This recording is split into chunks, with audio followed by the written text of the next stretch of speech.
Noel é um neto fraco de um herói lendário, sua única habilidade é falar, mas ele poderia facilmente manipular a todos com sua língua e formar um grupo para dominar o mundo. Imagine aparecer para uma luta contra um dragão com um megafone em vez de uma espada. Mas antes que nos acomodemos, as coisas escalam rapidamente, o abismo se abre e demônios estão invadindo sua aldeia. Quem se apresenta? O avô de Noel, claro, o veterano da família, com o machado em mãos, pronto para provar que a aposentadoria é para quem desiste. Ele diz a Noel para ficar onde está enquanto ele resolve as coisas, e o currículo do vovô não é brincadeira.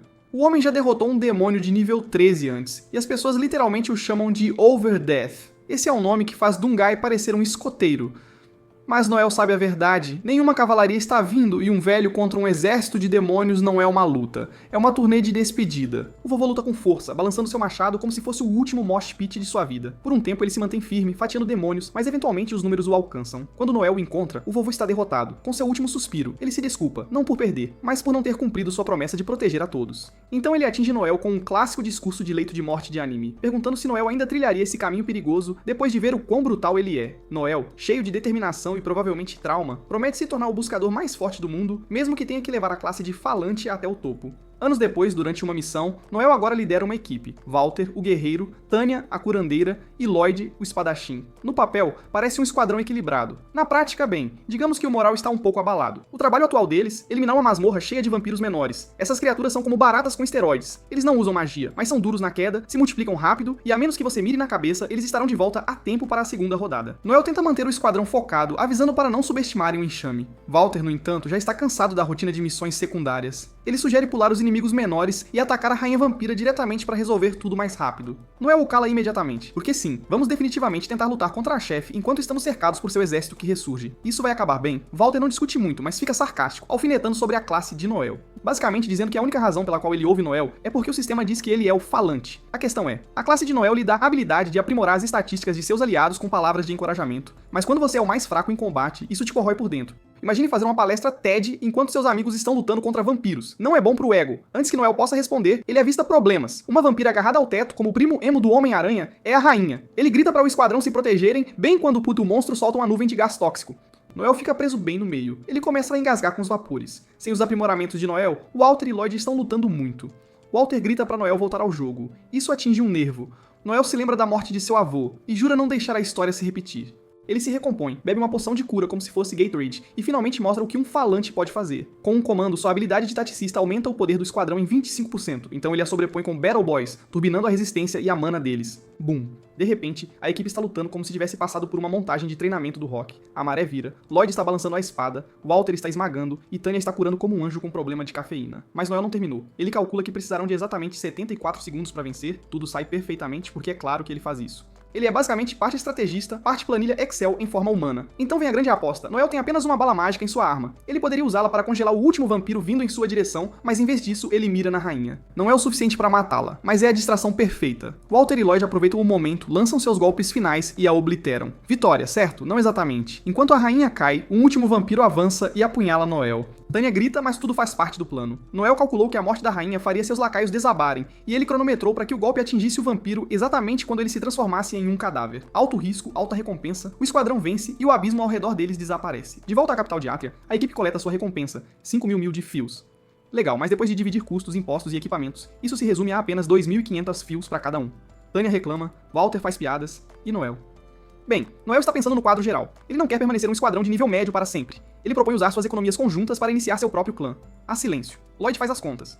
Custará 20.000 mil para sequer registrar um clã, e ele só tem 12.800 mil economizados. Noel diz, sem problemas, ele adicionará mais 7.200 mil do seu próprio dinheiro para cobrir. Walter é totalmente a favor, sonhando com fama e fortuna. Tânia está cética, lembrando a todos que ainda são apenas novatos de rank C. Noel não se intimida, ele estudou clãs, gestão, liderança, ele está pronto. Ele acredita que se não partirem agora, nunca estarão prontos. Mas então, a traição. Mais tarde naquele dia, Walter entra correndo, em pânico. Lloyd e Tânia tinham ido embora, e todo o dinheiro deles também. Sim, o sonho de Noel de liderar o maior clã do mundo acabou de levar um golpe baixo. Após descobrir a carta, Noel finalmente junta as peças à verdade feia. Lloyd, o chamado cavaleiro de armadura brilhante, estava atolado em dívidas de jogo há anos. Ele torrou suas economias em investimentos ruins quando estavam em alta, perdeu seu dinheiro quando não estavam, e agora estava desesperado o suficiente para roubar todo o estoque do adolescente. A traição dói, mas a ironia faz Noel rir. Lloyd sempre desfilou como um protetor nobre e cavalheiresco, mas na primeira chance real agiu como um viciado em cassino obscuro no dia do pagamento. Noel pergunta a Walter quando e onde ele pegou a carta. Walter explica que tinha ido verificar Lloyd mais cedo naquela manhã com notícias de um trabalho, mas Lloyd já tinha fugido da cidade. O estalajadeiro casualmente entregou a nota dizendo que Lloyd e Tanya partiram por volta das 8 da noite, na noite anterior.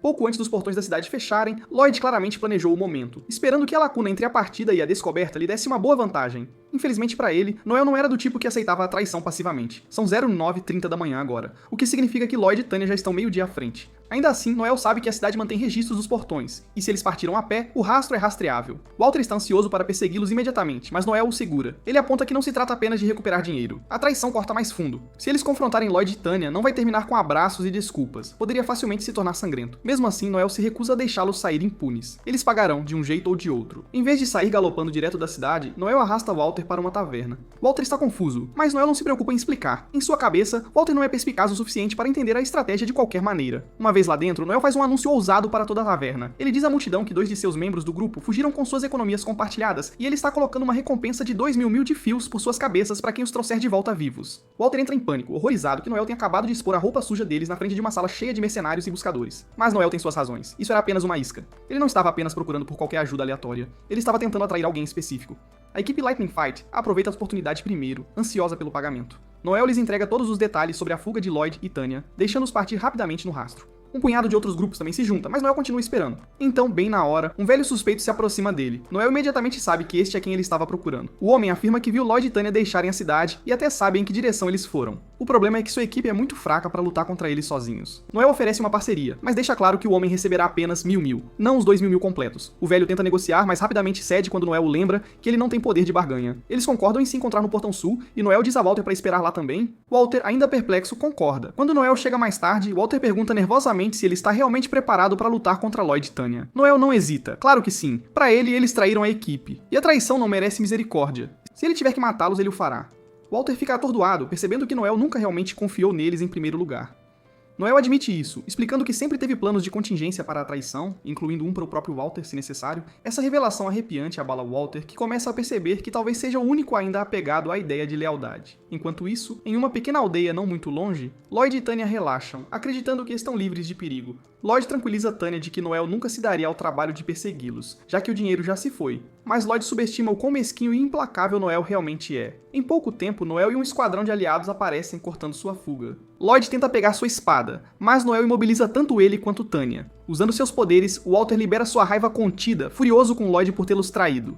Noel não perde tempo e imediatamente exige respostas sobre os fundos do grupo. Ele está bem ciente de que as economias de longo prazo se foram, mas está curioso sobre o pagamento da recente caçada aos vampiros. Lloyd tenta alegar que também se foi, mas Noel o pressiona, acusando-o de desperdiçá-lo em outro esquema de jogo. A pressão quebra Lloyd, que admite ter usado para pagar suas dívidas. Walter explode, gritando com Lloyd por ter apostado o dinheiro que eles arriscaram suas vidas para ganhar. Lloyd, encurralado, inverte a narrativa e insiste que ele é a verdadeira vítima. Ele afirma que nunca quis apostar as economias do grupo, mas a emoção era irresistível, e culpa a equipe por despejar responsabilidades de liderança sobre ele. Noel já ouviu o suficiente. Ele desfere um chute brutal direto no rosto de Lloyd e o pisa na terra. Para Noel, as desculpas de Lloyd são patéticas. Ele implorou para ser líder apenas para poder canalizar recursos para seu vício. Noel não para até que Lloyd esteja ensanguentado e implorando. Tanya intervém, implorando a Noel para poupar Lloyd, mas Noel vira a faca na ferida, oferecendo-lhe um acordo. Ele deixará Lloyd ir se ela estiver disposta a aceitar a punição em seu lugar. Noel então força a verdade dela com sua habilidade de falante, que impõe honestidade absoluta. Para o choque de Walter, Tanya confessa que apostou o dinheiro junto com Lloyd e até admite que é mais viciada do que ele. Quando ela sai do efeito da habilidade, ela ataca Noel por usar controle mental, lembrando-o de que isso é ilegal sob a lei imperial. Noel responde calmamente que isso não foi pessoal, foi um interrogatório de criminosos, o que o torna perfeitamente legal. Com a verdade revelada, Noel está pronto para cortar laços. O velho que se associou a ele se aproxima, exigindo seu pagamento prometido. Noel diz que pagará, mas pede paciência. O velho fica insistente, agarrando Noel e acusando-o de tentar enganá-lo. Má jogada. Noel instantaneamente o joga no chão com um golpe preciso no peito, uma técnica que seu avô lhe ensinou e que paralisa temporariamente os músculos do coração. O homem desaba, ofegante, enquanto sua equipe o arrasta para o lado. Nesse exato momento, uma carruagem luxuosa chega e dela sai Finocchio Barzini, chefe da infame família Barzini. Finocchio é extravagante, excêntrico e um notório traficante de escravos. Ele também é exatamente quem Noel estava esperando. O plano de Noel é implacável, mas eficiente. Ele venderá Lloyd e Tanya como escravos para recuperar o dinheiro roubado. Tanya entra em pânico, mas Noel a lembra que existem destinos piores. Se ele os entregasse às autoridades, eles seriam enviados para as minas, onde a sobrevivência é praticamente zero. Pelo menos como escravos, há uma pequena chance de vida. Finóquio examina a dupla e oferece 6.000 mil por eles. Noel zomba, dizendo que é muito pouco. Finóquio explica que a igreja da Santa Cruz está preparando um decreto de pobreza, e pagar muito atrairia atenção. Noel não se importa. Ele eleva o preço, forçando Finóquio a atender sua demanda ou arriscar perder a oportunidade. E a negociação escala até que Noel exige 15.000 mil. Finalmente, Noel oferece uma reviravolta inteligente. Se Finóquio pagar 15, mas disser às pessoas que pagou apenas 13.000 mil, os compradores acreditarão que Lloyd e Tânia valem mais do que ouro. O valor percebido deles disparará, e Finóquio poderia facilmente revendê-los por 90.000 mil. Impressionado, Finóquio concorda e até oferece a Noel um lugar em sua família. Noel recusa sem hesitação. Ele tem objetivos maiores. O acordo é fechado e Lloyd e Tânia são arrastados. Tânia se vira para Walter como sua última esperança, implorando para ele intervir. Ela o lembra de seus sentimentos por ela, esperando que ele a salve, mas Walter não se move. Quando insultos e venenos substituem seus apelos, Walter percebe o quão pouco ela realmente se importava com ele. Assim que a venda é concluída, Noel entrega à equipe do velho 1 milhão deles e se prepara para partir. Walter, no entanto, está desolado. Tudo o que ele pensava saber sobre lealdade, amor e camaradagem foi estilhaçado. Ele diz a Noel que não pode continuar como um buscador depois disso. Noel não discute, ele simplesmente respeita a escolha de Walter e lhe deseja o bem. Walter sai da cidade deixando a vida de buscador para trás. Para ele acabou, mas para Noel este é apenas o começo. Seu sonho de se tornar o buscador mais forte do mundo e liderar o maior clã permanece inabalável. O Além Azul pode ter desmoronado, mas Noel já está determinado a reconstruí-lo, mais forte do que nunca. Assim, a cortina se abre com Noel tentando montar seu esquadrão do zero, mas a realidade o atinge rápido. Wolf, o líder falastrão da equipe Lightning Bike, aparece para lembrá-lo de que ninguém é tolo o suficiente para se juntar a um grupo de novatos. Segundo Wolf, todo o talento verdadeiro já está preso em equipes estabelecidas. Basicamente, Noel é como as crianças sentadas sozinhas na cafeteria, e todo mundo já tem suas panelinhas. Wolf até joga uma isca para Noel, oferecendo-lhe um lugar na Lightning Bite. Mas Noel não está prestes a ser um ajudante. Ele diz a Wolf na cara que só se juntará se for ele quem der as ordens. A audácia quase derruba Wolf, mas o resto da Lightning Bite, eles não se importam nem um pouco. Eles viram o quão perspicaz Noel é, e honestamente, preferem que o cérebro dele esteja no comando em vez do ego de Wolf. Wolf tenta lembrar a todos que ele fundou a equipe, mas é claro que seu valor de mercado acabou de cair pela metade naquela única conversa. E então, do nada, uma garota misteriosa entra como se estivesse esperando sua deixa. Ela se apresenta como Alma, diz que quer entrar para o esquadrão de Noel, e Noel não consegue evitar pensar que ela é uma criança brincando de aventureira. Essa bolha estoura rápido quando ela casualmente revela que tem 21 anos. Lisha, a arqueira, faz as contas e percebe que Alma é, na verdade, 5 anos mais velha que Noel. Fala em constrangimento. Noel insiste em suas credenciais, e ela revela que é uma batedora de rank C, e isso imediatamente desperta seu interesse, porque batedores são basicamente Google Maps com pernas, essenciais para navegar abismos e desviar de emboscadas. Então Alma casualmente exibe sua bomba de conhecimento. Ela sabe que Noel é neto do lendário Overdeath, e que seu avô lutou contra ele antigamente. Seu avô até perdeu um braço no processo. Noel congela, imaginando se ela está ali por vingança. Mas Alma desmente isso. Ela não está caçando sangue, está caçando curiosidade. Acontece que seu avô faleceu recentemente, e quando ela revela o nome dele, Alcor Dakali, toda a equipe fica em silêncio. Esse nome tem peso. Alcor era o tipo de assassino sobre quem você só sussurrava. O fundador de uma sociedade secreta que fazia todo o submundo tremer. Mas nem todo mundo compra a história dela. Logan, um dos outros buscadores por perto, alfineta. Ele a lembra sobre a etiqueta dos buscadores. Se você é de baixo rank, não fica pulando em lugares de alto nível. Ele está convencido de que ela é apenas uma novata com uma boca grande. Alma inverte a situação, pede a Noel para explicar como os ranks de buscador realmente funcionam, e assim que ouve, ela zomba de Logan bem na cara dele, chamando-o de macaco. Logan naturalmente fica furioso e ataca. Esse é o último erro que ele comete no dia, porque Alma o derruba com um único golpe como se estivesse espantando uma mosca. Logan fica inconsciente antes mesmo de conseguir soletrar assassino. Barry fica chocado, mas Noel está mais do que impressionado. Ele decide contratá-la imediatamente, e Alma nem sequer se deleita com a vitória. Em vez disso, ela começa a reclamar de fome, falando em prioridades. Momentos depois, ela está enchendo a boca com pães fritos, maravilhada com o quão incrível a comida tem gosto fora das montanhas. Noel finalmente admite que não acreditou totalmente nela antes, mas agora, observando-a lutar, comer e revelar a história da família, ele sabe que ela é autêntica. Alma confirma isso, dizendo que os olhos de Noel a lembram do que seu avô sempre avisou. Nunca mexa com Overdeath porque você não vencerá em uma luta justa. Ela revela que foi treinada como assassina e já estava qualificada para se juntar à sociedade de assassinos. Mas há um porém. Em um flashback, vemos sua avaliação sair dos trilhos. Ela pensou que seu examinador era fraco, e quando ele implorou por sua vida, ela quase o matou na hora. Seguindo a doutrina da velha escola de Alcor de que apenas os fortes mereciam sobreviver, foi então que Simon, o novo chefe da sociedade, interveio e disse a ela que as coisas haviam mudado.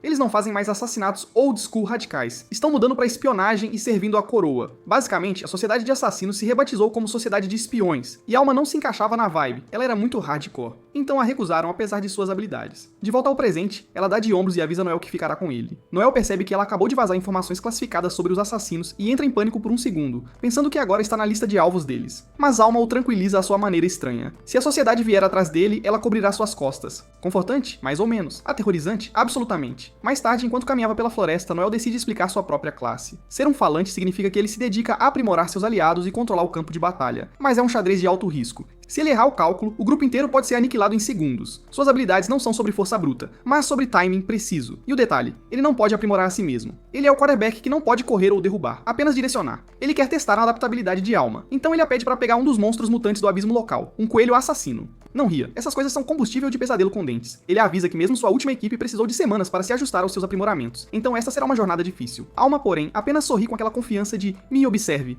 Ela sente 13 coelhos por perto e Noel diz as condições. Pegar um em menos de 10 segundos enquanto ele acumula seus aprimoramentos nela. Com suas habilidades de falante amplificando a velocidade dela e sua própria acessibilidade multiplicando-a ainda mais, ela entra em modo turbo. Em cerca de 8 segundos, ela não apenas pega um coelho, ela traz de volta todos os 13 inconscientes. O queixo de Noel quase bate no chão. Sua visão de mundo inteira muda. Essa garota não precisa de treinamento. Ela já é um exército de uma mulher só. Ainda atordoado, Noel anuncia o primeiro trabalho oficial. Alma espera um mergulho dramático no abismo, mas, em vez disso, é um simples contrato de caça a ladrões numa vila próxima. Ela está super animada só por estar trabalhando, mas Noel sabe que o trabalho é menos sobre ladrões e mais sobre testá-la em campo. Eles partem de carruagem e Alma age como se estivesse de férias. Empolgada com sua primeira viagem de carruagem, Noel, sendo Noel, estraga o clima lembrando-a de que são horas de tédio entorpecedor. No caminho, Noel explica que os Seekers são basicamente freelancers, informantes e nosso risco. Claro que eles lutam contra monstros, mas também cuidam de tudo, desde guarda até controle de pragas. Os lords deveriam lidar com o crime, mas quando demoram, os aldeões chamam os Seekers para ajudar. Este trabalho não pagará muito, mas Noel o aceitou para ver o verdadeiro potencial de Alma. Quando chegam a Eudora, Alma reclama imediatamente de dores, então precisam de uma estalagem. O problema é que a cidade está lotada e eles são forçados a dividir um quarto minúsculo. Noel insiste em dormir no chão, mas Alma o repreende por ser desajeitado e diz para ele parar de pensar demais. Ele foge para tomar um banho, mas quando sai, Alma nota seu corpo surpreendentemente em forma. Para alguém que não pode lutar na linha de frente, Noel claramente treina muito. Ela acha meio triste, porém, porque o talento bruto sempre superará o esforço puro. Ela até lhe diz abertamente que se ele tivesse nascido um guerreiro, poderia ter sido o Seeker Supremo. Noel não recebe bem. Ele lhe dá um peteleco na testa como se ela fosse uma criança, e diz que esse tipo de conversa é desnecessária. Mas quando ele se deita para descansar, as palavras dela o incomodam. No fundo, ele sabe que ela está certa. Ainda assim, ele se lembra das palavras de seu avô, Overdeath, lembrando-o de que mesmo um Talker pode se tornar o mais forte se nunca desistir. Noel não está prestes a abandonar esse legado. Não importa o quanto o mundo o subestime, ele está determinado a provar que todos estão errados. E com Alma agora oficialmente parte de sua equipe, o Blue Beyond ficou um pouco mais perigoso e muito mais imprevisível. Noel e Alma entram na casa do chefe da aldeia apenas para serem recebidos por um homem que claramente esperava reforços. O chefe dá uma olhada nos dois e parece que alguém acabou de lhe dizer que a cavalaria cancelou. Noel tem que dar a má notícia. O resto do Blue Beyond desistiu, deixando apenas ele e Alma. O chefe sorri nervosamente, tentando esconder o fato de que já está arrependido de tê-los contratado, mas Noel o tranquiliza. 2 são suficientes, e eles farão o trabalho. Isso é Noel em poucas palavras. Confiança suprema, mesmo quando está blefando mais do que um jogador de pôquer com sua última ficha. Lá dentro, a esposa do chefe oferece-lhes chá, e Noel nota a filha do chefe espiando do quarto ao lado. No momento em que ele a pega olhando, ela se esconde com a energia desajeitada de alguém que acabou de ser pego observando seu crush. O chefe ri, explicando que ela estava animada para conhecer os Seekers. Noel assume que ela estava esperando para conhecer Lloyd, o ex-líder bonito do Blue Beyond. Mas não, acontece que ela está de olho no próprio Noel. A vida realmente é estranha às vezes. Indo direto ao assunto, Noel pergunta sobre a gangue de bandidos, estimando que são cerca de 20. O chefe confirma, então adiciona um horror. Os ladrões atacaram outra vila recentemente, deixando corpos em seu rastro e sequestrando mulheres. É claro que esses não são criminosos comuns. Noel insiste por detalhes, e o chefe aponta para leste para uma clareira rochosa na floresta. Isso é tudo que Noel precisa antes de entrar em sua parte favorita de qualquer trabalho, a conversa sobre dinheiro. Ele exige 200 mil fios adiantados e mais 300 mil na conclusão. O chefe nem sequer pechincha, desembolsando o adiantamento instantaneamente. Noel acha estranho. Normalmente as pessoas negociam como se fosse um mercado de peixe. Mas então percebe que esta vila provavelmente juntou tudo o que tinha. Eles estão desesperados e o desespero não discute preços. Enquanto Noel e Alma saem, a filha corre, perguntando nervosamente se eles realmente derrotarão os ladrões. Noel lhe dá sua habitual e calma garantia, dizendo que será um trabalho rápido. Ela então tira uma libélula de bambu, lembrando-o de que foi ele quem a ensinou a fazer. Essa garotinha aguarda há anos como se fossem as joias da coroa, e Noel não consegue evitar se enternecer com isso. Ela sorri, dizendo que ela e a mãe farão algo gostoso para ele quando ele voltar. Alma o provoca, apontando como a garota está basicamente enrolada em seu dedo, mas Noel revida chamando-a de um grande incômodo. Alma, sem surpresa, não aprecia ser reduzida a uma armadura de peito ambulante. A noite cai e Noel e Alma se aproximam sorrateiramente do esconderijo dos bandidos. Imediatamente Noel nota algo estranho. Há muito mais de 20 ladrões. Ele foca no líder e o reconhece instantaneamente. Gordo, a lâmina de barbear. Não é apenas um bandido qualquer. Gordo é um bandido de rank B, com uma recompensa de 2.000 mil, o tipo de nome que faz seekers menores considerarem mudar de carreira para a criação de ovelhas. Alma sem noção pergunta quem ele é, então Noel a informa e imediatamente calcula o risco. Gordo é um combatente da classe batedor, perigoso o suficiente para acabar com a maioria dos seekers em segundos. Noel pergunta se Alma pode lidar com ele e ela diz que sim, mas apenas se for 1 contra 1. Noel entende e promete cuidar do resto. Alma se preocupa que Noel não consiga ficar escondido como ela, mas ele descarta isso com sua confiança de estrategista e explica o plano. Assim que Alma está em posição, Noel solta um uivo usando suas habilidades de Talker, atordoando todos os bandidos, exceto o Gordo. O homem é muito forte para ser contido por controle de multidão. Noel ordena que Alma termine o trabalho e ela avança como um foguete com sua quintuple XL, derrubando o Gordo em um único golpe relâmpago. Chefe deletado. Os outros bandidos se recuperam do uivo, mas a essa altura, Alma já está os fatiando como um liquidificador em velocidade máxima. Noel nota algo preocupante. Ela está se divertindo um pouco demais. Esta não é alguém matando a contragosto. Alma está fatiando com a alegria de um jogador farmando mobs de baixo nível. Ele já sabe que ela será um problema no futuro. Ele se junta à briga, lançando uma granada de luz para desorientar os bandidos antes de liberar balas de fogo e queimá-los enquanto Alma os mantém imobilizados. Juntos, eles aniquilam o acampamento inteiro com brutalidade cirúrgica. Quando termina, Noel casualmente guarda a cabeça de Gordo como prova. De volta à vila, o chefe pergunta se o trabalho está feito e Noel joga a cabeça decepada na cara dele como se estivesse devolvendo um livro da biblioteca. O chefe tenta aliviar o clima, convidando-os para jantar. Durante a refeição, sua filha fala timidamente sobre querer ser uma Seeker, perguntando se ela tem o que é preciso. Noel lhe dá o resumo. Ela precisará se registrar no governo, frequentar a escola de treinamento de Seekers em Eitri e cobrir seus próprios custos de vida. É possível, mas longe de ser fácil. Ele até sugere trabalhar como apoiadora para obter exposição no mundo real. Os olhos da garota se iluminam, e ela pergunta audaciosamente se pode se juntar ao Blue Beyond assim que estiver forte. Noel promete que, se ela se tornar uma verdadeira Seeker e ainda o admirar até lá, ela terá um lugar. A esperança em seu rosto quase ilumina o quarto ainda mais. O chefe, tentando ser um bom anfitrião, traz uma garrafa de vinho, alegando que lhe custou 100 mil fios. Ele insiste que bebam em celebração. Noel cheira a garrafa e instantaneamente sabe que algo está errado. A qualidade não corresponde à história. Mais do que isso, Noel sente a sede de sangue do chefe no momento em que a rolha estourou. Este homem não está tentando celebrar, ele está tentando envenená-los. Noel expõe a situação friamente, explicando todos os sinais. Alma o apoia, acrescentando que o veneno não teria funcionado de qualquer forma. Batedores como ela desenvolvem imunidade. O chefe tenta negar, mas Noel insiste, exigindo que ele beba o vinho se tem tanta certeza de que é seguro. A máscara cai. O chefe explode e derrama o vinho no copo, gritando que não tem que provar nada. Noel não o deixa escapar, ele ativa sua habilidade de confissão, forçando a verdade a sair dele. O chefe admite que o vinho estava envenenado e o coração de sua filha se estilhaça na hora. Noel não hesita. Ele arranca um dos olhos do chefe bem na frente dela, avisando que logo pegará os outros. É brutal, frio e totalmente impiedoso. O chefe, em pânico, implora por perdão e promete os 300 mil restantes, mas Noel não está interessado em promessas. Ele exige cada moeda da casa. O chefe tenta explicar que está afogado em dívidas, mas Noel avança para acabar com ele. A filha corre de volta, entregando todo o dinheiro que tem, 820 mil fios para Noel, implorando para ele parar. O chefe grita para ela não fazer isso, avisando que a família Gambino os matará se ele não puder pagar sua dívida. Mas ela o ignora, escolhendo salvar a vida dele em vez do futuro deles. Noel pega o dinheiro e sai sem mais uma palavra, mas a garota grita atrás dele dizendo que odeia Seekers. Essa frase atinge mais forte que uma lâmina. Na floresta há uma pergunta, querendo saber se Noel está abalado depois de esmagar as esperanças de uma garota que o admirava. Ele descarta isso com calma glacial, dizendo que a decepção não é problema dele. Alma provoca novamente, oferecendo-se para ser sua irmã mais velha para ele se apoiar, o que ele rejeita imediatamente. Mas antes que pudessem brincar mais, eles avistam um dirigível cortando o céu. Noel o reconhece instantaneamente. Pertence ao clã Jantar de Cabra, um dos regalia de 3 estrelas. Alma, confusa, pergunta o que significa regalia. Noel explica que o Império reconhece 7 clãs de elite, cada um com títulos regalia classificados como estrelas. 3 estrelas na base, depois 2 estrelas, e finalmente o clã de uma estrela no topo da cadeia alimentar. Os clãs regalia são mais do que fortes, são ricos, habilidosos e endurecidos pela batalha, com vantagens como a posse legal de dirigíveis. Basicamente, eles são a aristocracia dos Seekers. Noel admite que quer que o Blue Beyond alcance o status de regalia dentro de 1 ano. Alma fica chocada, isso não é ambição, é beira a insanidade. O pensamento a arrasta de volta ao seu passado, ao dia em que terminou o exame de assassina. Depois que ela passou no combate, o líder Simon perguntou se ela era quem havia matado Alcor, seu avô. Alma confirmou sem hesitação. Ela explicou que mesmo o chamado deus dos assassinos não passava de um velho frágil quando a idade o alcançou. Simon a pressionou por sua razão, mas ela não via sentido. Para ela, a sobrevivência do mais forte era razão suficiente. Então, Simon revelou outra coisa. Ele sabia que ela não era neta de Alcor. Ela era sua filha, nascida de uma das mulheres que Alcor sequestrou para alimentar seu experimento familiar distorcido. Alma cresceu em um pesadelo, forçada a lutar contra seus irmãos até que só ela restasse, moldada no que Alcor considerava sua obra-prima.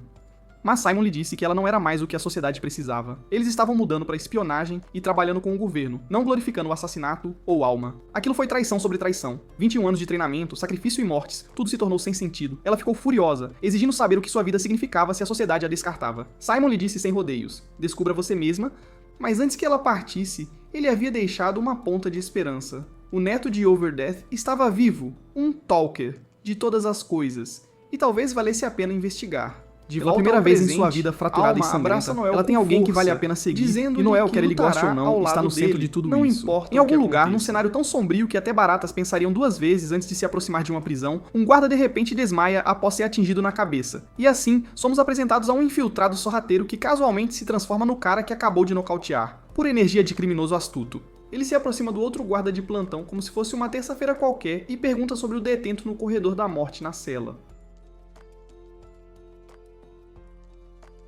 O outro guarda, sem saber de nada, explica casualmente que o cara está lá dentro, super quieto, mal faz barulho, quase como se não existisse. O que é hilário considerando que o sujeito lá dentro não é outro senão Hugo Capella, o infame marionetista. Um assassino com uma reputação tão assustadora que faria vilões de filmes de terror dizerem: "Não, estou bem". Enquanto isso, a vida fora da prisão é bem menos sombria e muito mais suada. Cortamos pra Noel, que está fazendo sua rotina de treinamento matinal. E isso não é uma corrida leve. Ele está correndo com pesos amarrados, batendo no chão como se tivesse uma rixa com as muralhas do castelo que ele está contornando. Ele chama isso de seu treino diário. E aparentemente, é inegociável. Não importa o quanto ele sinta dor, não importa o quão cansado, ele tem que fazer 2 voltas. É o tipo de rotina de treino intenso que faria influenciadores de academia sentirem inveja. Enquanto corre, ele se lembra dos métodos de treinamento brutais de seu avô. Era uma vez, o vovô era o cara gentil e de fala mansa. Mas no momento em que Noel disse que queria ser um Seeker, o vovô mudou de personalidade, como se alguém tivesse apertado um interruptor. Bum. De vovô fofinho a sargento espartano da noite para o dia. A lição era simples. Talkers não podem se fortalecer, então o próprio corpo é a única arma. Tradução: sofra agora, exiba depois. Treino terminado, Noel toma um banho e se lembra de Alma uma vez zombando dele por manter seu corpo em ótima forma, apesar de ser um Talker, um cara da retaguarda que tecnicamente nem deveria estar na linha de frente. As provocações de Alma a ele basicamente se tornaram sua linguagem do amor a esta altura. Falando em Alma, ela invade o quarto dele logo após o banho. Ele aponta que ela está adiantada, fora do horário, mas Alma não se importa. Ela flerta do jeito que só Alma sabe, subindo em cima dele, tocando-o em todos os lugares e provocando que quer brincar com seu irmãozinho. Noel, horrorizado, dá uma cabeçada nela antes que as coisas escalem para algo questionável. Mais tarde, os dois estão andando pela cidade, Alma perguntando por que Noel a cabeceou como se ela fosse algum bêbado esquisito num bar. Noel retruca que ela mereceu. Afinal, ela o atacou como uma onça no cio. Ela brinca que a culpa é dele por ser fofo demais. Noel não está ganhando essa discussão, ele nunca ganha essas discussões. O pequeno encontro deles continua com Alma insistindo em segurar a mão dele em público, fingindo que são um casal. A primeira parada deles, a Guilda dos Avaliadores. Noel explica como este lugar é onde os Seekers podem ser avaliados, verificar seu rank ou até mesmo subir de nível. Os avaliadores, que são sempre gnomos, são obcecados por classes como nerds de tecnologia, são obcecados por novos gadgets. Ele aponta um Seeker subindo de rank com a ajuda de um gnomo, então pergunta a Alma sobre sua própria subida de rank, já que ela está marcada para isso. Alma, sempre a provocadora, brinca que a marca de Noel ficaria perfeita na bunda dele. Noel não está divertido. Noel pergunta para qual classe ela deveria avançar. Assassina? Algo mais? Noel não tem uma resposta clara, mas inclina-se para a assassina ser útil. Ele também menciona casualmente que planeja recrutar mais membros para sua equipe, o que surpreende Alma. Ela provavelmente esperava que isso permanecesse um arranjo de dupla Noel x Alma para sempre, mas Noel tem planos maiores. Depois disso, eles entram em uma ferraria para verificar suas armas. O ferreiro anão não consegue tirar os olhos do equipamento de Alma. E não das armas, confirmando a piada recorrente de que os homens neste mundo são fracos contra suas estatísticas exageradas. A última parada é uma livraria de habilidades. Noel explica que essas lojas vendem manuais de habilidades para diferentes classes. Ele pede algo útil para um batedor de rank C, e o proprietário lhe traz o que ele precisa. Antes de sair, ele diz a Alma que o orçamento dela é de 1000, aconselhando-a a não gastar tudo de uma vez. Alerta de spoiler, ela imediatamente gasta tudo de uma vez. Quando se encontram mais tarde, Noel a encontra carregando um urso de pelúcia gigante como uma criança recém-saída de um parque de diversões. Ela alegremente lhe diz que gastou 800.000 em uma habilidade de combate e os outros 200.000 neste travesseiro de corpo fofinho, que ela planeja tratar como um substituto de Noel. Noel previsivelmente entra em curto-circuito de incredulidade. Noel admite que a habilidade que ele queria estava muito além de seu alcance de preço. Alguma técnica de exorcismo chamativa custando 30 Esse negócio mil. Leva direto e para então, as favelas, como o líder líder responsável, ou melhor, sem ele rosto. se desculpa O para melhor ir cuidar de informante da alguns capital, negócios, Locke, deixando Alma com sua classe de emburrada por imitador ele tê-la metador, abandonado é no basicamente meio do a encontro. personificação ambulante do catfishing. Noel está lá para conseguir informações sobre Hugo Capella, um marionetista, porque ele acredita que o infame assassino pode ter sido incriminado. Locke pensa que Noel enlouqueceu. Primeiro ele vendeu sua antiga equipe como escravos. Agora ele quer recrutar um detento do Corredor da Morte. Ele brinca que Noel está com parafusos soltos, mas Noel aceita o insulto com orgulho, como se fosse uma medalha. Locke dá a Noel as informações e ainda adiciona uma curiosidade bônus sobre uma droga perigosa se espalhando na capital pertence aos Gambinos liderados por Albert Gambino, mas os efeitos colaterais são uma raiva. Esta guerra de drogas é uma bomba relógio. Ela está sendo empurrada por uma subfamília de estresse em outro lugar, irritada porque Noel a abandonou. 2 vezes ele a encontra e aponta que talvez Noel esteja realmente recrutando em vez de vadiar. Alma infla as bochechas, convencida de que Noel não entende nada de mulheres. De volta aos cortiços, Noel encontra um mendigo que o confunde com uma garota. Noel não está divertido. Depois de um pouco de tênis de insultos, o mendigo de repente assume uma postura de artes marciais. Noel instantaneamente percebe que este homem, Koga, não é apenas um rato de rua maltrapilho. Os dois trocam golpes, Noel o dominando facilmente, mas notando uma técnica séria. Assim que Koga começa a liberar sua aura, um sujeito baixinho e assustador aparece e repreende Koga como um treinador Pokémon irritado gritando com seu animal de estimação. Esse baixinho esquisito tem Koga preso por um juramento de submissão, basicamente magia de subordinação. Noel reconhece isso como ilegal, mas aqui é legal quando é entre um mestre e um escravo. O baixinho começa a se aproximar de Noel, pensando erroneamente que ele é uma garota. Noel responde chutando-o como uma bola de futebol. Quando interrogado, o sujeito admite que fugiu da família Dallenberg depois de roubar do profeta e agora quer usar Koga como gladiador em lutas clandestinas. Noel imediatamente decide que ele é lixo e não vale a pena manter vivo. A tela escurece enquanto Noel dispara sua arma. Enquanto isso, Alma ainda está reclamando de Noel quando Leisha brinca que ele provavelmente está por aí, conversando docemente com um novo recruta. Alma sorri e diz que não se importa, ela apenas matará qualquer outra pessoa. Noel tenta acrescentar. Alma clássica, leal, assustadora e talvez um pouco desequilibrada. Noel deixa sua pistola latir uma vez, a bala rasgando o ar perto do crânio de Miguel. Um pequeno tiro de lembrete, o aviso não poderia ser mais claro. 10 segundos para desaparecer ou o próximo não errará. Miguel, que até agora estava se exibindo como se fosse o dono do mundo, de repente descobre como é o verdadeiro cardio. Ele se levanta às pressas, chuta o pobre Koga para que ele também se mexa, e dispara como se sua vida dependesse disso porque, bem, depende. Noel os observa partir, avaliando Koga uma última vez. Ele admite que o cara é forte, claramente treinado, mas força sem coragem, isso é um impedimento. Se Koga tivesse sequer metade da coragem que Noel exige de um companheiro de equipe, ele já teria partido Miguel ao meio como um palito de pão e se libertado. Em vez disso, ele apenas aceita o abuso e segue em frente, decepcionante. Mais tarde, Noel volta ao seu lugar habitual no café, onde Lísia está relaxando como se fosse a dona do lugar. Ele a olha, sem nem esconder o amor de vaca. A conta ele não convidou. Noel suspira, cede e pagar a conta do café. Ele realmente está em desvantagem numérica aqui. Assim que se senta, Lígia imediatamente se intromete em seus assuntos. Ela imagina que ele esteve fora por sido abandonado, está recrutando novos companheiros de equipe, está apenas fazendo Noel nem sequer tenta dourar a pílula. Ele esperava sim, mas ninguém até agora atendeu aos seus padrões. E conhecendo Noel, esses padrões são mais altos do que os de um líder de guilda de MMO durante a temporada de raids. Em vez disso, ele lhe diz que tem algo mais urgente. Aquela droga desagradável que tem se espalhado como um incêndio incontrolável. Ele explica tudo. Claro, ela proporciona uma euforia intensa, mas o efeito colateral, um nível de raiva tão terrível que as pessoas estão se esfaqueando nas ruas por um simples olhar torto. Lísia escuta, um pouco surpresa que Noel esteja sequer contando isso a ela. Ele não é exatamente o tipo de pessoa que faz trabalho comunitário, sabe? Ela o agradece, provocando que não pensava que ele seria o tipo de pessoa a se preocupar com ela. Noel dispensa a ideia como se não fosse nada. Ele está apenas repassando informações porque se dá bem com o grupo dela. É só isso. Ele não vai admitir que realmente se importa de forma alguma, de jeito nenhum. Lícia sorri mesmo assim, agradece-o novamente e se levanta para ir embora. Antes de partir, ela pede a Alma para acompanhá-la a uma doceria. Não como camaradas, mas apenas como amigas. Alma fica encantada, pois se há uma coisa que ela nunca recusará, é uma boa sobremesa, com certeza. Noel, por outro lado, não está nem um pouco afim disso. Ele diz a Lísia para não arrastar a Alma para alguma coisa de laços de amizade. Ele é alérgico a essa energia de melhores amigas. Lísia apenas ri e vai embora. Agora sozinho, Noel pondera sobre toda a situação.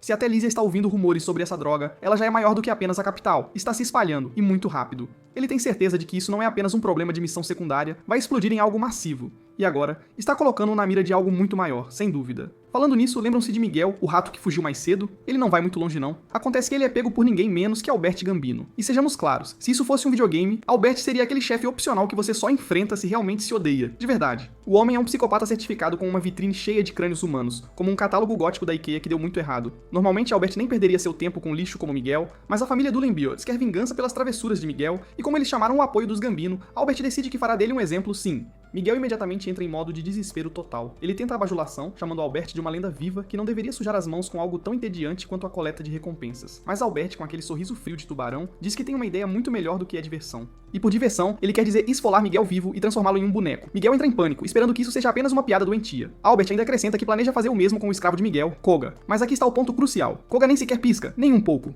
Este é um homem que já desistiu da vida, completamente. Você o ameaça de esfolar vivo e ele basicamente encolhe os ombros. Morte, miséria, tanto faz, ele já passou por tudo isso.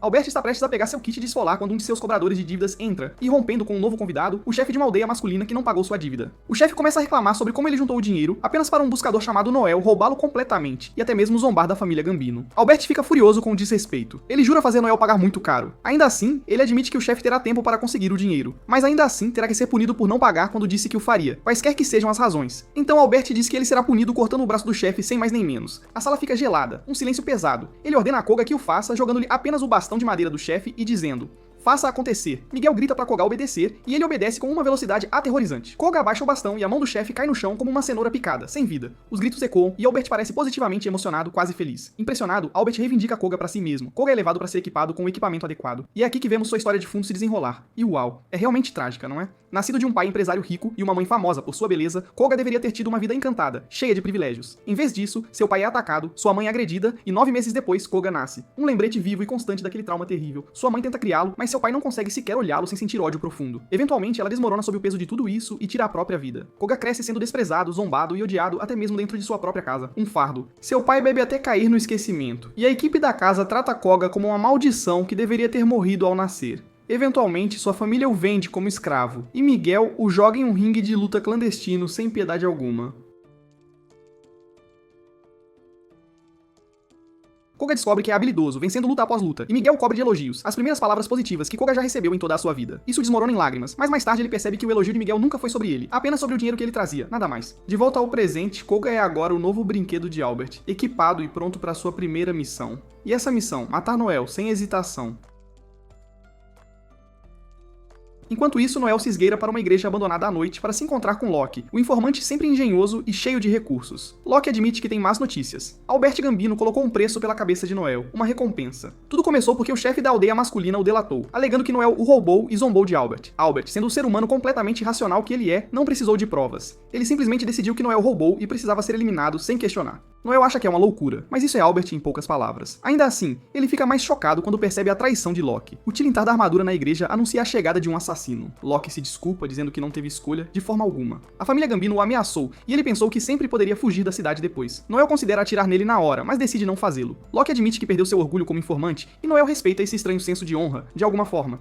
Em vez de matá-lo, Noel o perdoa, o que atordoa Locke tanto que ele ri surpreso. Locke promete retribuir essa misericórdia algum dia. Então foge, e então das sombras o atacante de Noel avança. É Koga, sem dúvida. Ambos os homens congelam em choque. Noel não consegue acreditar que Koga já ascendeu ao status de assassino, e Koga está igualmente atordoado ao ver Noel como seu alvo, mas ordens são ordens e Koga sabe que tem que lutar. Com orgulho de guerreiro, ele se declara Koga do clã Wong, com toda a sua força. Noel, sorrindo de lado, se apresenta de volta, então mira sua pistola. A batalha irrompe, violenta. Noel atira, mas Koga desvia com uma velocidade cegante, fechando a distância instantaneamente. Noel mal consegue escapar usando fios, percebendo que Koga melhorou 10 vezes desde o primeiro encontro deles, de fato. Noel tenta equilibrar as chances disparando uma bala de fogo e envolvendo Koga em chamas, mas Koga corta o próprio ar para criar um vácuo onde o fogo não pode queimar. Forçado ao combate corpo a corpo, Noel joga sujo, mirando um golpe baixo, bem na virilha. Koga salta pra trás, ofendido que Noel lutaria de forma tão baixa, mas Noel apenas encolhe os ombros. A sobrevivência supera a honra, sempre. Então Noel joga uma granada de luz, cegando Koga, e avança para o golpe final. Mas Koga se recupera, liberando sua característica saraivada de golpes com fúria. Os golpes rasgam as defesas de Noel, e em um golpe final brutal, ele desequilibra Noel, enviando um para fora da borda, caindo no ar. O confronto termina com Noel despencando em direção ao que parece ser uma perdição certa, enquanto Koga permanece acima, suas lâminas ainda zumbindo com a fúria de seu ataque vitorioso. Noel atinge o chão com força, o tipo de queda que sacode seus ossos e faz você se perguntar se um seguro de vida teria sido um bom investimento de fato. Ele desmaia por um momento, e quando finalmente volta a si, a primeira coisa que vê é Koga parado sobre ele, com a espada apontada diretamente para seu crânio, uma ameaça clara. Koga tem aquele sorrisinho presunçoso, do tipo que diz: "Você lutou bem, mas agora está acabado." Ele realmente admite que está impressionado. Diz que Noel é um dos caras mais durões que ele já enfrentou, mas Noel não está interessado em elogios de forma alguma. Ele o encara e faz a pergunta diretamente, sem rodeios. Se Koga está realmente aqui para matá-lo, por que ele ainda não o fez? A pergunta corta mais fundo do que as feridas de Noel. Koga hesita. Seu aperto na lâmina vacila, apesar de toda a sua disciplina. Ele não consegue se forçar para derrubar Noel depois de ter se chocado com ele daquela forma, tão intensamente, e ruge para Koga com toda a sua força. Misericórdia não é um luxo. Se Koga não o mata agora, Albert matará Koga por falhar. É assim que este mundo funciona, cruelmente. Noel até o desafia, praticamente exigindo sua própria execução. Mas quanto mais Noel o pressiona, mais Koga fica em conflito, dividido internamente. Por um momento, Koga se pergunta se o desafio de Noel é realmente sobre ele ou se Noel está protegendo outra pessoa. Talvez ele esteja ganhando tempo, talvez esteja se sacrificando por seus aliados, mas Noel o pega completamente desprevenido quando ele sorri através do sangue e declara que a chance de Koga já passou porque a alma acabou de chegar e ela não vai deixar ninguém mexer com Noel, de jeito nenhum. Acontece que antes da luta começar, Noel usou sua habilidade Link para enviar secretamente uma mensagem à Alma. Agora, com o efeito de sua poção esgotado e seu corpo completamente exausto, ele está grato por ela ter aparecido quando apareceu. Alma nem precisa dos detalhes. Koga atacou Noel, e é tudo o que ela precisa saber para agir. Ela pergunta se pode acabar com ele, e Noel lhe dá o sinal verde, a permissão. Em um instante, Alma avança sobre Koga. Seus golpes são tão rápidos que o forçam a ficar na defensiva. Ele bloqueia com suas lâminas, e no meio do confronto tenta argumentar com ela de alguma forma. Ele não quer machucar uma mulher de jeito nenhum. Alma ri na cara dele. Do jeito que ela vê, ele é quem mal está se segurando, não ela. Mas Koga rebate, apontando que ela o pegou desprevenido e ainda assim não conseguiu desferir um golpe final. Isso a irrita profundamente. Tomando isso como um desafio, ela ativa sua habilidade de aceleração e sua velocidade dispara, aumentando muito. Ela se torna um borrão, atacando Koga com precisão mortal. Koga não entra em reage com precisão milimétrica, suas lâminas interceptando os golpes furiosos de Alma, os dois bloqueando sua habilidade de aprimoragem sensorial. Observando do chão, ele é atingido por uma verdade amarga. Ele nunca lutará daquele jeito com aquela intensidade. Um falador não tem o poder ou a habilidade para lutar de igual para igual como Alma ou Koga, mas em vez de desespero, isso desperta algo mais feroz nele. Aquele fogo em seu peito queima mais forte. Ele não quer apenas alcançá-los, ele quer superá-los a todo custo. Alma admite entre dentes cerrados que Koga é mais forte do que ela esperava, mas ela ainda não está sem truques, de forma alguma. Ela tem um movimento final, algo devastador preparado para acabar com ele. Koga, não mais brincando, prepara seu próprio golpe final, com seriedade. Ele quer um golpe limpo, justo e decisivo. Ambos estão a segundos de desferir golpes mortais até que Noel, de repente, dispara um sinalizador para o céu. A luz brilhante explode acima deles, cortando sua concentração. Ele ordena a Alma que pare imediatamente. Ela se irrita, furiosa. Ele a está parando no meio da luta, mas seu tom não deixa espaço para discussão, de forma alguma. Rosnando, ela obedece. Noel então diz a Koga para ir embora também. O sinalizador é um aviso. Ele não quer ir embora. Em breve a polícia militar, mas a lógica de Noel é inegável. E se eles descobrirem os planos de Albert, tudo Noel para e entrega uma mensagem. Diga a Albert Gambino que vou destruir toda a sua equipe, sem deixar nada. Koga o estuda por um momento. Não vê nenhum indício de blefe nos olhos de Noel. Então acena com a cabeça e desaparece na noite escura. No dia seguinte, Koga reporta a Albert. A missão falhou. Albert, perturbadoramente Noel calmo, desliza uma caixa pela mesa. A maioria dos homens com a cabeça decepada de Miguel. Pânico ao pensar Albert diz que perdoará Koga desta vez, já que está de bom humor, mas o avisa. Fale novamente e ele se juntará a Miguel, sem dúvida. Koga acena prometendo não falhar da próxima vez de forma alguma. Antes de partir, ele transmite a mensagem de Noel palavra por palavra. Albert pergunta se ele tem certeza de que Noel realmente disse aquilo. Koga não pisca nem um pouco. Enquanto Koga sai, Liu se junta a ele. O homem mais velho brinca que Koga pode ter ido longe demais ao transmitir as palavras de Noel, mas Koga admite que não conseguiu evitar de forma alguma. Não era sobre Miguel, ele nunca se importou com aquele covarde, nunca mesmo. É sobre Noel. Mesmo como um falador, Noel o enfrentou com uma ferocidade que poucos guerreiros conseguiriam reunir, de verdade. Koga respeita isso. No fundo, ele até inveja. Liu sorri de lado, apontando o óbvio. Koga vê Noel como um rival, alguém que acende um fogo dentro dele e não há vergonha nisso, de forma alguma. Todo mundo precisa de alguém que os empurre para alturas maiores, para o crescimento. Koga processa isso em silêncio, percebendo que Lius está certo, completamente. Mais tarde, Albert entra na taverna dos buscadores com Lius e seus homens papilas gustativas de Albert se revoltam. O vinho é horrível, ele se joga na cabine de Noel e pega sua garrafa dizendo que é rude beber virando-a como um desafio homem sem pedir permissão. Albert, com o ego ferido, se inclina perto, ameaçando cortar a língua de Noel com raiva. Mas Noel, frio como gelo, sorri de lado e diz que Albert só fala grosso quando está com seus homens, e não sozinho. O insulto atinge mais forte do que um soco. Assim que Albert atinge o ponto de ebulição, outro buscador avança, lembrando-o da lei não dita da taverna. Sem brigas lá dentro, não importa a razão, de forma alguma. Albert se irrita, pronto para ordenar um massacre, mas Lius calmamente aponta o custo, o preço a pagar. Claro, eles poderiam derrubar esses zeninguens de rank C, mas isso arrastaria a família Gambino para uma guerra total com o povo de Dom Luciano, sem dúvida. Com os Drog já à espreita, isso seria um suicídio, uma loucura. Noel aproveita o momento. Ele se inclina e diz a Albert para se acalmar antes que sua raiva acelere o veneno que corre em suas veias. Albert arregala os olhos em choque. Veneno? Noel sorri. Ele adulterou o vinho assim que Albert entrou, sem que ninguém percebesse. O pânico se instala. Albert cambaleia para se levantar, engasgando, tentando vomitar. Noel balança a cabeça. Tarde demais. O veneno já está em sua corrente sanguínea, completamente. Gritando, Albert dispara da taverna em busca de um médico, humilhado e aterrorizado completamente. Assim que ele se vai, Laios olha para Noel com conhecimento de causa. Nunca houve veneno, apenas um blefe, uma jogada. Brilhantemente executado, ele admite que Koga estava certo, há algo perigoso no fogo de Noel de fato. Ainda assim, Lius lhe oferece duas opções: pegar algum dinheiro e desaparecer, ou ficar e enfrentar a morte certa sem escapatória. Noel aceita o dinheiro saindo discretamente com Alma ao seu lado. Alma parte para treinar na floresta, jurando que da próxima vez que encontrar Koga, ela o esmagará, sem piedade. Noel e Alma se separam por uma semana, selando isso com um toque de punho, como dois guerreiros prometendo se encontrar novamente mais fortes. Alma desaparece na floresta com fogo nos olhos, determinada a treinar até que a velocidade de Koga pareça de alguém usando internet de escada, de tão lenta. Noel, enquanto isso, vai cavar, não por relíquias ou tesouros, mas por sujeira, por podridão. Sujeira real, devastadora, que pode destruir tudo. Quando ele finalmente retorna à cidade, Albert também aparece, arrastando uma comitiva inteira de guarda-costas e sua habitual autoconfiança excessiva. Sorrindo como um homem que pensa que já venceu, Albert os ordena a quebrar cada osso do corpo de Noel apenas para vê-lo se contorcer de dor. Mas aqui está a reviravolta. Ninguém se move, nem uma única mão Noel se nunca perdeu a contrai. chance de esfregar sal nas O feridas. silêncio Explica é calmamente que o palhaço à sua ensurdecedor. frente não tem Mas mais controle Albert, sobre sua própria burro como equipe, sempre, sobre seus homens. nem A verdadeira consegue história se desenrola no processar o flashback, que onde acabou Lyle de e os homens acontecer estavam de forma bebendo para alguma. afogar sua culpa mais cedo naquele dia, em um bar. Albert havia ordenado algo tão vil que quebrou o último fio de lealdade que lhes restava, matando uma menininha que segurava um brinquedo como se fosse seu mundo inteiro, sua vida. A imagem ficou presa em suas cabeças e nenhuma quantidade de bebida poderia apagá-la de forma alguma. Eles não haviam se inscrito para isso. Eles seguiram o antigo chefe Gambino por respeito, por honra.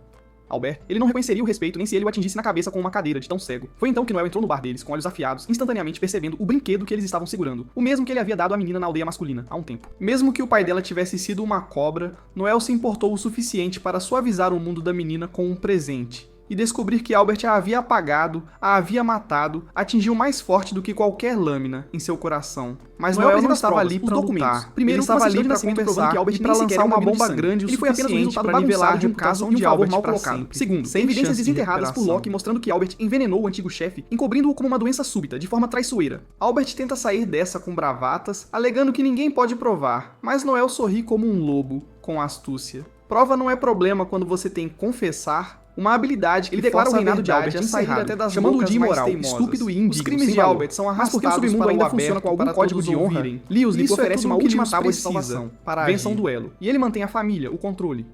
Albert previsivelmente recua da ideia de lutar contra Noel ele mesmo, mas Lewis permite que ele escolha um campeão. Justo quando Albert pensa que pode se safar disso também, a porta range e entra Finóquio, trazido por Noel para garantir que não haja desculpas, de forma alguma. Com ela observando, as mãos de Albert estão atadas, sem saída. O duelo vai acontecer e pela primeira vez, o autoproclamado chefão não tem para onde correr de jeito nenhum. Finóquio estava esperando o momento perfeito para se livrar de Albert e o plano de Noel entregou isso a ele de bandeja, sem esforço. O cara nem hesitou, ele estava totalmente dentro. E ele fechou o acordo prometendo a Noel um gordo pagamento de 50 mil reais se as coisas dessem certo, um valor enorme. Esse é o tipo Ele de começou número a que gritar faz com qualquer Finóquio, um se alegando sentar que um ele era pouco o mais mais reto reto por trás de atenção. tudo. O verdadeiro Albert, é culpado claro, não ia mas deixar as Finóquio, coisas farto das passarem em lamentações branco de Albert, forma retrucou. alguma. Ele disse a Albert para parar de perder tempo, escolher um lutador e resolver isso de uma vez por todas.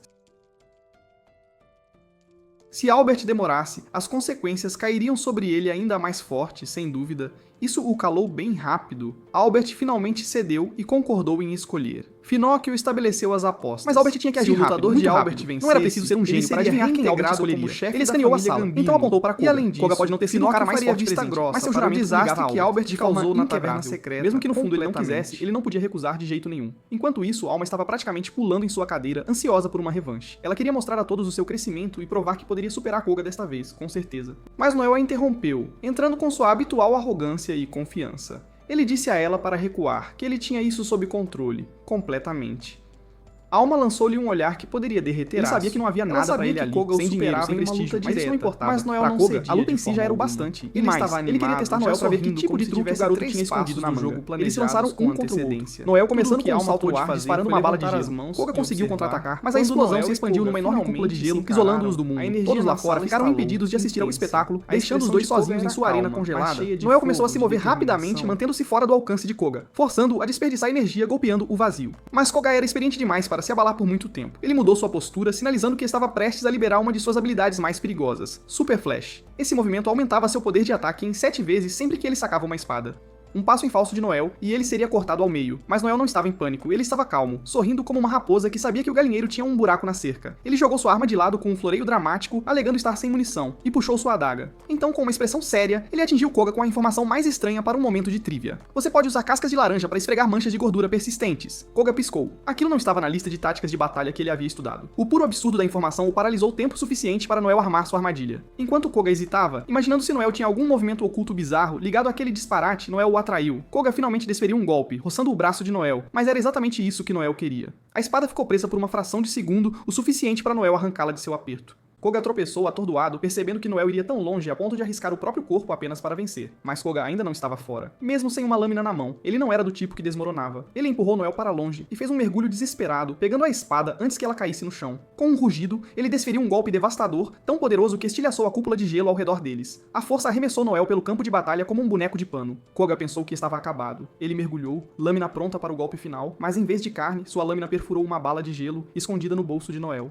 A explosão o congelou instantaneamente, deixando-o sólido como um picolé humano. Noel o estava atraindo o tempo todo, preparando-o para essa armadilha exata. E enquanto Koga estava ali, o gelo se espalhando por seu corpo, Noel saltou e desferiu um chute brutal direto em seu peito, nocauteando-o. Enquanto Koga caía, suas memórias surgiram. Uma criança solitária sem ninguém para protegê-lo, um gladiador forçado a arenas ensanguentadas, lutando pela sobrevivência enquanto odiava cada segundo. Essas cicatrizes nunca cicatrizaram. Não importa o quão forte ele se tornasse, no fundo ele ainda era aquele garoto assustado que só sabia seguir ordens. E quando seu corpo atingiu o chão, ele percebeu a diferença entre ele e Noel. Noel, apesar de ser um talker, a classe mais fraca no papel, nunca deixou ninguém acorrentar seus ideais ou sua liberdade. Esse tipo de força era algo que Koga respeitava, talvez até invejava. Com Koga caído, Noel foi declarado o vencedor. A reivindicação de liderança de Albert desmoronou ali mesmo. Noel nem sequer se deleitou com a vitória. Ele se virou para Finóquio e disse que sua parte estava feita. Albert era o problema deles agora, e eles poderiam resolver como quisessem. Leo se adiantou, tirando o chapéu em reconhecimento à coragem e habilidade de Noel.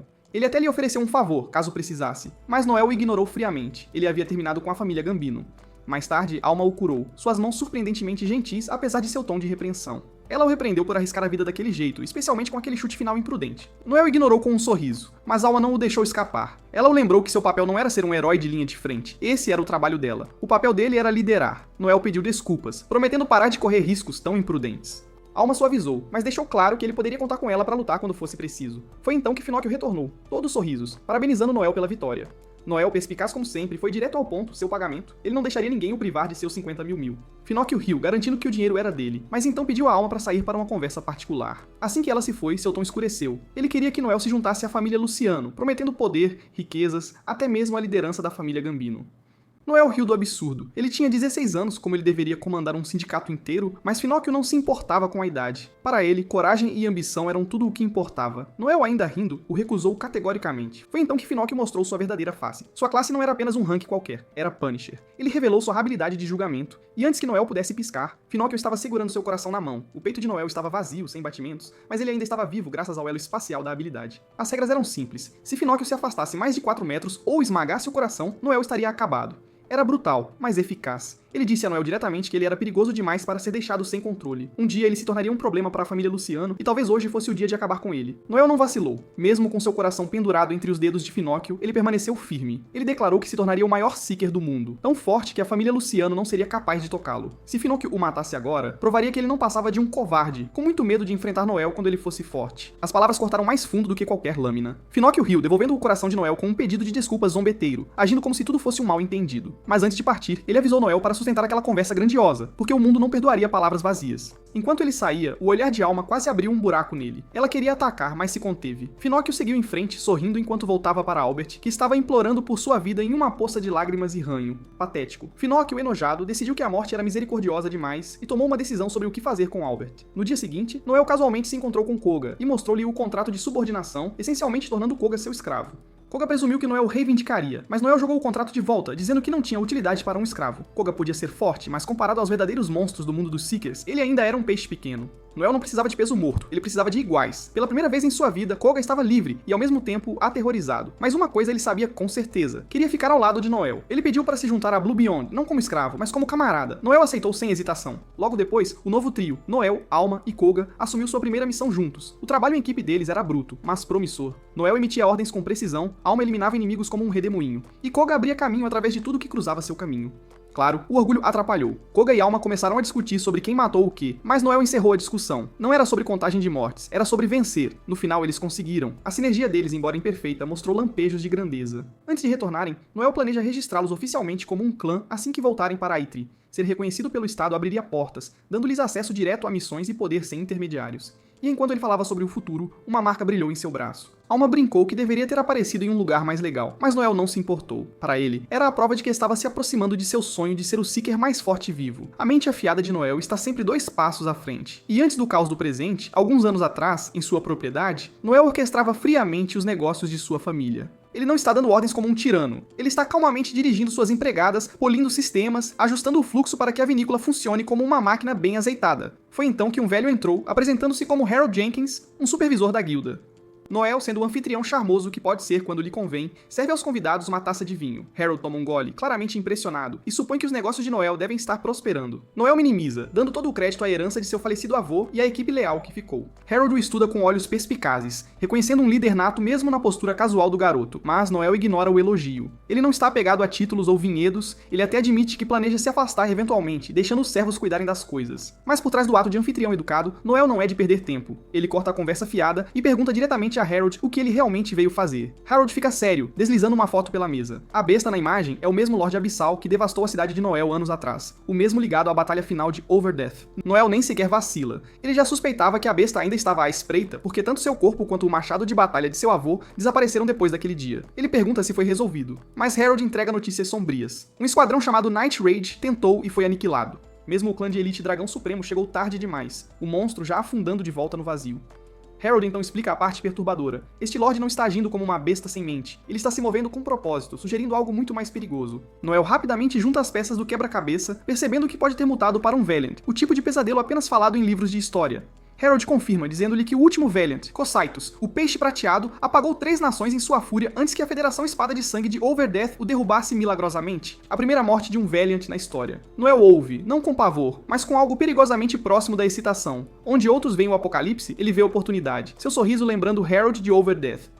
Antes de partir, Harold menciona que Noel está quase na idade de se tornar um Seeker oficial. Noel sorri, dizendo-lhe para se lembrar de seu rosto porque ele será o Seeker mais forte vivo. De volta ao presente, a Blue Beyond está em silêncio nervoso, aguardando a revisão de sua aplicação de clã. Koga parece que vai desmaiar, suando frio só de pensar em responder errado. Alma, claro, piora a situação, provocando que a aplicação dele seria rejeitada se ele estragasse tudo. Ele deveria apenas se matar e poupá-los do trabalho. Ela está meio brincando, meio falando sério, claramente esperando diminuir a concorrência pela atenção de Noel. Noel tenta acalmar a tensão, mas então a atmosfera muda, uma pressão pesada preenchendo a sala. Eles se preparam para um ataque, apenas para ver Harold entrar. Ele revisa a papelada deles, anota a taxa de 20 mil e admite que está impressionado com o quão preparados eles estão.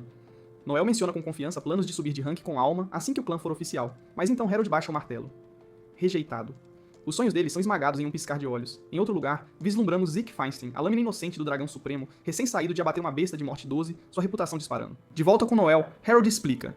No momento, a guilda está investindo tudo na preparação para o aparecimento inevitável de um Lord Valiant, e eles não têm recursos para cuidar de novatos. E pior, Harold admite que, mesmo com os mais fortes, as chances da humanidade parecem incertas. Ele os avisa para manter a notícia em segredo e os rejeita novamente, embora não possa deixar de notar o quanto Noel se assemelha a Overdeath em sua resolução, enquanto o garoto simplesmente aceita o revés e se afasta. Koga naturalmente entra em pânico lá fora, perguntando se Noel vai simplesmente desistir. Noel diz, este não é o fim, é a chance perfeita. Em um beco tranquilo, Noel explica sua visão. Um Valiant pode significar destruição, mas também significa progresso. Quando Cocytus caiu, seu coração foi transformado em um purificador de água nacional, elevando um império da noite para o dia. Matar lordes abissais não apenas protege a humanidade, mas evolui a civilização. É por isso que os Seekers são heróis. Noel declara que eles se tornarão um clã regalia em meio ano, em vez de um ano. Um plano tão insano que Koga quase engasga, mas os olhos de Noel queimam com ambição. Eles precisam de habilidades, conhecimento e um espetáculo para colocar seus nomes na história. Como se fosse um sinal, um jornaleiro grita sobre a morte de Zeke, 12 mortos, e Noel percebe que ele está certo. Eles precisam de um feito dramático, algo inesquecível. Mais tarde, Noel sobe de rank para uma subclasse de estrategista, ganhando análise mais aguçada e instintos de combate preditivos. O aprimoramento cerebral definitivo. Logo depois, ele esbarra no próprio Zeke, que está cercado por fãs. Surpreendentemente, Zeke já sabe quem é Noel e até o suspeita de derrubar os gambinos. Noel tenta desviar, mas Zeke não se engana. Ele tenta recrutá-lo abertamente. Noel o recusa imediatamente. Zeke, sem se intimidar, deixa claro que usará todos os meios para conseguir o que quer. Noel sorri, dizendo-lhe para provar que é mais forte primeiro. Ele o provoca, apontando que Leo Eden, outro rank X, pode ser mais forte que ele. Mais tarde, um bêbado aleatório chama Zeke de o segundo melhor Seeker da cidade, e Zeke explode mandando o pobre sujeito pelos ares. Noel, observando das sombras, sorri. Ele acabou de encontrar o ponto fraco de Zeke. Enquanto isso, Alma está sendo humilhada em treinamento com Lysia, que aponta que Alma é muito imprudente para trabalho de retaguarda. O orgulho de Alma é ferido, mas Lysia a tranquiliza, dizendo que Noel sabe como usar suas forças, independentemente. Foi então que uma elfa chamada Ofélia, uma velha amiga de Lysia, chega, apresentando seu grupo de cavaleiros alados, incluindo seu líder Leon Friedrich. Ofélia age de forma amigável no início, enquanto conta a Alma algumas coisas sobre ser uma Seeker, mas rapidamente avisa a Alma que Noel Stolen é má notícia, chamando-o de traidor que vende aliados a traficantes de escravos e faz acordos com a máfia. Alma apenas sorri, imperturbável, até divertida, enquanto Leon cala Ofélia, dizendo-lhe para não julgar pessoas que ela não conhece. Assim que eles partem, Alma admite que a maior parte do que Ofélia disse era tecnicamente verdade, mas ela não se importa. Mais tarde, Noel conversa com Locke, que lhe traz uma lista de grupos de rank B. Um se destaca: os Cavaleiros Alados, a equipe de Leon. Eles são fortes, respeitados e ainda independentes. Locke elogia Leon como possivelmente o melhor rank B. Noel não vê um rival, ele vê um degrau. Ele murmura sobre pontos fracos e como, uma vez que você os quebra, até os mais fortes começam a desmoronar. Locke nota a escuridão nos olhos de Noel, chamando-o por parecer completamente sinistro. Noel apenas sorri. Ele fará o que for preciso para subir. Os olhos de Noel já estão fixos em seu próximo movimento. E desta vez, ele está mirando alto direto para Hugo Capelha, o infame mestre de marionetes apodrecendo no corredor da morte. Arrastado para fora de sua cela para encontrar Noel, Hugo parece metade do homem que costumava ser. Literalmente. Ele está mais magro, mais pálido e claramente recusando comida como se estivesse em alguma greve de fome distorcida. Noel percebe isso imediatamente e não gosta do que vê. Uma lenda como Hugo definhando em uma cela, não sob sua supervisão. Veja bem, mestres de marionetes não são apenas lutadores comuns, eles são artistas da guerra, criando armas e guerreiros a partir de marionetes tão versáteis que podem contra-atacar praticamente qualquer um. Hugo era uma figura importante, respeitado em todo o mundo dos Seekers, até que a vida decidiu jogá-lo de cara em uma parede de acusações e uma sentença de morte. Ele chama a pequena visita de Noel de inútil, insistindo que não há como ele sair dessa. Mas Noel, sendo Noel, não pergunta, ele declara. Ele estala os dedos, pede chá a um guarda e, adivinha, o guarda obedece sem hesitação. Hugo pisca confuso. Suborno? Não. Noel casualmente revela que tem manipulado as coisas com chantagem, provando que pode dobrar a própria prisão à sua vontade. Hugo não confia em Seekers e pensa que Noel é o pior de todos, uma cobra que venderia a própria mãe por 1 centímetro de progresso. Mas Noel apenas sorri, aceitando o insulto como um troféu. Ele deixa Hugo com uma promessa: ele voltará, e Hugo se juntará a ele, quer queira ou não. Mais tarde, Noel, Alma e Koga chegam ao seu novo ponto de encontro, a Taverna Bico de Rockbird. O problema é que o lugar é exclusivo apenas para Seekers de rank B ou superior. Felizmente, Noel e Alma acabaram de subir de rank, o que significa que Koga pode entrar na cola deles. As cabeças se viram no momento em que eles entram. Essa equipe grita sangue novo com atitude, mas nem todos estão aplaudindo. Edgar, uma montanha de músculos e cicatrizes, se aproxima, zombando do rosto liso de Noel. Garoto bonito, deve ser um covarde. Nunca esteve em uma luta de verdade. Noel não pisca. Ele retruca, dizendo que as cicatrizes de Edgar não são prova de dureza, são apenas prova de que ele é péssimo em lutar. Isso atinge em cheio, e Edgar está prestes a atacar quando Noel solta a bomba. O endereço de Edgar, o nome de sua esposa grávida, até o futuro nome do bebê ainda não nascido. Edgar congela. Noel não apenas puxou recibos, ele imprimiu o recibo inteiro do tamanho da CBS. Com muito medo de arriscar, Edgar recua, e toda a taverna aprende da maneira mais difícil. Não teste o Talker. Noel usa os holofotes para se apresentar, gravando seu nome na sala antes de se sentar no bar. O tempo de brincadeira durou pouco, seus alvos reais chegaram. Os Cavaleiros Alados entram, liderados por Leon Frederick, mas é Ofélia quem avista a Alma primeiro. Ela fica chocada ao vê-la ali, e Noel, sentindo a oportunidade, impulsiona a Alma com sua habilidade de Talker. Acontece que Alma e Ofélia se cruzaram uma vez durante o treinamento, mas não são exatamente melhores amigas. Melhor ainda, Ofélia odeia Noel com uma paixão ardente. Perfeito. Noel faz sua apresentação, e no segundo em que Ofélia ouve seu nome, ela explode, acusando-o de vender seus antigos companheiros de equipe como escravos. Noel não nega, na verdade, ele reforça, sorrindo que faria de novo se isso o aproximasse de seus objetivos. Ofélia estala e avança, mas Koga intercepta como um guarda-costas pago, avisando-a que está pronto para sacar a lâmina se ela insistir. Leon corre, mas Noel inverte a situação, apontando calmamente que Ofélia atacou primeiro, e quando a situação é apresentada assim, Ofélia percebe que acabou de fazer todo o seu grupo parecer ruim. Envergonhada, ela pede desculpas a Leon, que por sua vez pede desculpas a Noel. Mas Noel não deixa o momento morrer. Ele casualmente diz: Ofélia é mais burra que um vira-lata, o que finalmente irrita Leon. O homem quer defender sua companheira de equipe, mas Noel vira a faca ainda mais, chamando-o de hipócrita de papai. Leon engole sua raiva e parte com seu grupo, mas não antes que Noel tenha semeado as sementes da rivalidade. Koga, inquieto, pergunta se Noel realmente precisava queimar pontes daquele jeito. Mas Noel apenas sorri. Cada insulto, cada empurrão, tudo faz parte de seu jogo maior. E os Cavaleiros Alados, eles são apenas degraus. Enquanto isso, na sede da guilda, Marian, neta de Harold, o encurrala perguntando quem vai liderar o próximo ataque contra o Valiant Abyssal que se aproxima. Ela aposta em Leoeden, o matador de reis, já que sua força é incomparável, embora admita que Zeke Feinstein é um concorrente. Mas Harold, ele calmamente diz: será Noel. Marian quase engasga. A aplicação de Noel já havia sido rejeitada.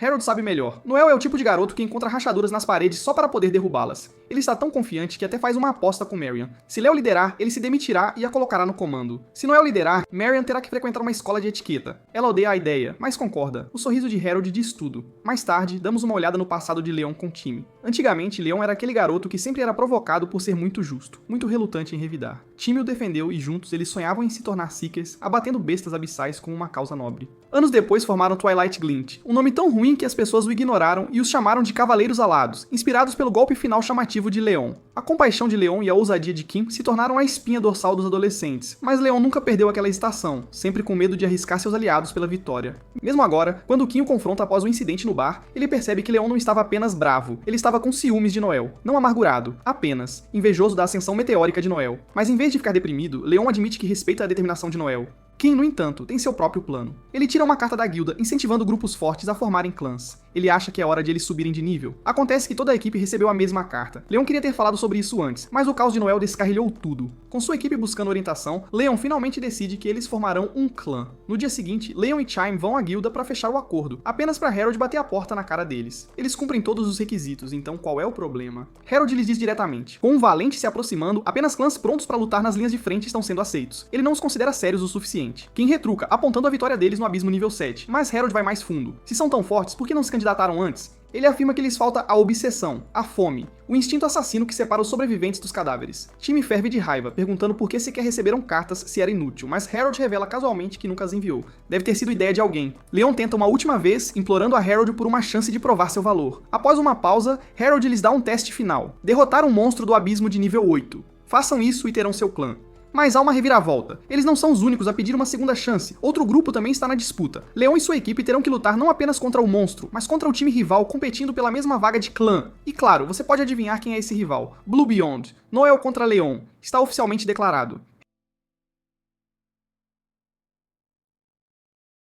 Harold reúne ambos os grupos e não perde tempo estabelecendo as regras do desafio. O alvo não é um monstro comum do abismo, é o Dantal Leon, uma besta de nível 8 infame por ler as mentes de quem ousa enfrentá-lo. Não é apenas um predador, é sádico, transformando desafiantes falhos em brinquedos antes de torturá-los até a morte. O desafio é simples na teoria e brutal na prática. O primeiro grupo a matar o Dantalian vence. Para ser justo, Harold esclarece que matar diretamente entre equipes é proibido pelas regras da guilda, mas sabotagem e interferência são perfeitamente legais, desde que todos saiam vivos. Para mantê-los honestos, o próprio Harold monitorará tudo com sua própria habilidade. As regras parecem claras o suficiente até Noel levantar a mão. Sempre o estrategista, ele sugere que ambos os lados devem começar a competição em plena forma, sem ferimentos ocultos ou sabotagem prévia. Harold aprova, e como ninguém mais tem objeções, as regras são seladas. Então Harold adiciona o verdadeiro golpe. Isso não é apenas um teste, é tudo ou nada. A equipe que perder será permanentemente dissolvida, e seus membros proibidos de se reformarem. Quem desafiar essa ordem perderá sua licença como explorador sem segundas chances. Leon e Noel concordam sem hesitação. Leon com a dignidade de um cavaleiro prestando um juramento. Noel com a astuta competência de um jogador que já sabe. O duelo está marcado para 3 dias depois. Quando o dia chega, ambos os esquadrões se reúnem na beira do abismo. Harold dá o sinal e a competição começa. Leon reúne os cavaleiros alados imediatamente, mas Noel faz algo tão absurdo que quase faz as veias de Leon saltarem. Ele estende uma toalha e começa a fazer um piquenique com sua equipe, sanduíches no meio de um combate mortal. Leon não consegue acreditar e grita para ele levar as coisas a sério, mas Noel apenas o dispensa, dizendo que sua equipe pode fazer o primeiro movimento. Quem tem que acalmar Leon antes que sua cabeça exploda, lembrando-o para não desperdiçar energia com os jogos de Noel. Então, os cavaleiros alados mergulham no abismo primeiro, lâminas prontas. No fundo, os ouvidos aguçados de Ofélia captam um enxame de monstros se aproximando rapidamente, forçando o grupo a se preparar para a batalha. Mas antes que possam atacar, Vaslov se manifesta com uma revelação. Noel tentou recrutá-lo antes da partida. Leon fica atordoado, mas Vaslov não terminou. Ofélia admite que Noel a abordou também, e Shain também. Na verdade, Noel tentou virar todos, exceto Leon. A descrença de Leon está estampada em seu rosto, mas o resto do esquadrão ri da situação. Nenhum deles foi convencido pela conversa de Noel sobre liberdade, e eles asseguram a Leon que nunca o trairiam. Ainda assim, a semente da dúvida está lá, exatamente o que Noel queria. E bem a tempo, os monstros chegam, forçando-os à ação. Lá fora, o esquadrão de Noel continua seu piquenique, calmos como monges, enquanto Harold observa de perto. Mais cedo, Noel havia admitido a Harold que forjou cartas da guilda para manipular os cavaleiros alados para esta partida. E embora Harold o repreendesse, ele decidiu não desqualificá-lo. Ele quer ver até onde Noel pode ir. Quando Harold pergunta se Noel realmente acredita que pode vencer, Noel não hesita. Seu avô o criou para sempre vencer. Não importa as probabilidades. Koga, no entanto, está inquieto. Ele avisa que os cavaleiros alados são fortes o suficiente para potencialmente abater o Dantalion sem a interferência deles, mas Noel assegura que tudo faz parte do plano. Leon pode ser talentoso, mas esse talento também é um fardo. Noel já semeou as dúvidas que irão fragmentar a confiança deles e, quando mais importar, eles se quebrarão. Com certeza, no abismo, a luta contra o Dantalion se torna feia. Os cavaleiros alados destroem os inimigos menores, mas o monstro-chefe está lendo cada movimento. Vaslav lança um feitiço de fogo, desviado. Ofélia tenta alinhar seu arco, interrompida antes que possa atirar. O único capaz de igualá-lo é Leon, cuja habilidade Asa de Anjo aumenta seu fluxo de mana e elimina os tempos de recarga, permitindo-lhe lutar de igual para igual com a besta. Por um tempo, parece que ele pode realmente se manter, mas então o Dantalion salta no ar, lançando uma tempestade de pedras sobre eles. Leon grita um aviso, mas nem todos escapam ilesos. Ofélia é esmagada sob o ataque. Seu braço recebe o golpe fatal. O monstro gargalha, chamando os companheiros de Leon de brinquedos fracos, mas Leon se recusa a abandonar qualquer um. Ele cobre a retirada deles com um escudo sagrado, ativando sua habilidade invencível para cegar a besta e ganhar tempo para escapar. Atrás de uma barreira de ocultação, Vaslov trabalha freneticamente para curar Ofélia, até mesmo recolocando seu braço. Ela se desculpa, envergonhada de ser um peso morto, mas Leon a silencia com compaixão. Ele nunca considerará seus aliados um fardo.